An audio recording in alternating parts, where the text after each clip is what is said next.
సముద్రం కొంచెం పాష్గా చెప్పాలనుకుంటే బీచ్. ఇక్కడికి వెళ్తే మనస్సు ప్రశాంతంగా ఉంటుందని కొందరు చెబుతుంటారు. మరికొందరు ఆ సముద్ర హోరులో ఓ మ్యూజిక్ ఉందని చెబుతుంటారు. సముద్రాన్ని చూడటానికి చిన్న పెద్ద అనే తేడా లేకుండా ఉత్సాహం చూపిస్తారు.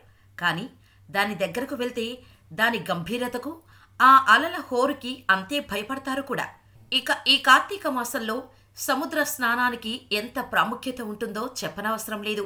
తెల్లవారగానే ఎముకలు కొరికే చలిలో సైతం సముద్ర స్నానం చేసి కార్తీక దీపం వెలిగిస్తారు. ఇంతటి ప్రాశస్త్యం ఉన్న సముద్రపు నీరు తాగటానికి మాత్రం పనికిరాదు. సముద్రపు నీరు ఎందుకు ఉప్పగా ఉంటుంది అని అందరినీ ఆలోచించి ప్రశ్న. అయితే అందుకు కారణం పార్వతీదేవి శాపమనే అంటారు. ఇంతకీ ఏమిటా శాపం? అంత మంచినీటిని ఉప్పునీటిగా పార్వతీదేవి ఎందుకు మార్చేశారు? తెలుసుకుందాం. సముద్రం ఉప్పగా మారటానికి గల కారణానికి శివపురాణంలో ఓ కథ ప్రాచుర్యంలో ఉంది. ఈ పురాణం ప్రకారం పరమశివుడనే భర్తగా పొందాలని పార్వతీదేవి ఆశపడింది. ఆయనను పతిగా చేసుకోవటం కోసం శివుడిని ప్రసన్నం చేసుకోవటానికి తపస్సు చేయటం ప్రారంభించింది. ఈ క్రమంలో సముద్రుడు పార్వతీదేవిని చూశాడు. ఆమె అందానికి ముగ్ధుడైన సముద్రుడు ఎలాగైనా పార్వతిని తన సొంతం చేసుకోవాలని అనుకున్నాడు. ఇక ఈ విషయాన్ని నేరుగా పార్వతీదేవికి చెప్పి పెళ్లి చేసుకోవాలని తన మనసులోని మాట చెబుతాడు సముద్రుడు. నేను పరమేశ్వరుడిని పెళ్లి చేసుకోవడం కోసం తపస్సు చేస్తున్నాను. ఆయన్నే నేను వివాహం చేసుకుంటాను అని చెప్పింది పార్వతీదేవి. దీంతో సముద్రుడు కోపంతో ఊగిపోతూ, శివుడిలో లేనివెన్నో నాలో ఉన్నాయి, అలాంటిది నన్ను కాదని శివుడిని ఎందుకు పెళ్లి చేసుకుంటావని చెబుతున్నావు అని పార్వతీదేవిని ప్రశ్నించాడు. అంతేకాకుండా, నేను ప్రజల దాహాన్ని తీరుస్తాను, నా నీరు పాలలా తీయగా స్వచ్ఛంగా ఉంటుంది, అటువంటి నన్ను తిరస్కరించకు, నా ప్రతిపాదనను అంగీకరించు అంటూ పార్వతీదేవిని ఒత్తిడి చేశాడు. సముద్రుడి మాటలు విన్న పార్వతి కోపంతో, నువ్వు ఏ నీటినైతే చూసుకొని గర్వపడుతున్నావో ఆ నీరే ఎవ్వరూ తాగనంత కఠినంగా ఉప్పగా మారిపోతుంది, ఇదే నా శాపం అని సముద్రుడికి శాపమిస్తుంది. ఈ కారణంతోనే సముద్రంలో నీరు ఉప్పగా ఉంటాయని అంటారు.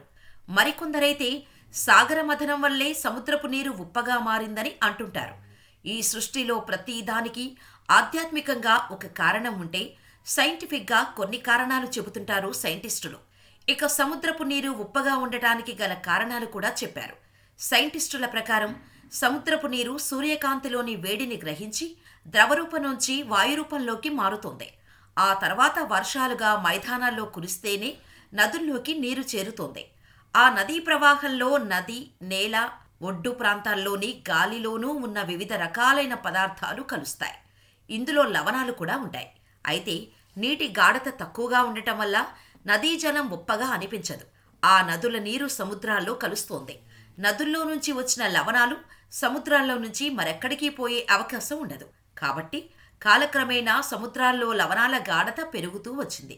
కోట్లాది సంవత్సరాలుగా ఈ ప్రక్రియ జరగటం వల్ల ప్రవహించే నదుల్లో కన్నా ప్రవహించకుండా స్థిరంగా ఉన్న సముద్రాల్లో లవణ గాఢత పెరగటం వల్ల సముద్ర జలాలు ఉప్పగా ఉంటాయి. నదుల నీటి నుంచి లవణాలు సముద్రంగా పేరుకుపోవటం వల్లే సముద్రంలోని నీరు ఉప్పగా ఉంటుందని స్టేట్మెంట్ ఇచ్చారు శాస్త్రవేత్తలు.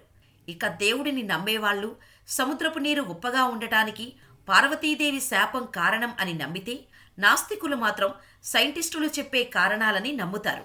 ఇంతకీ మీకు ఏ బీచ్ అంటే ఇష్టమో కామెంట్ చేయటం మాత్రం మర్చిపోకండి.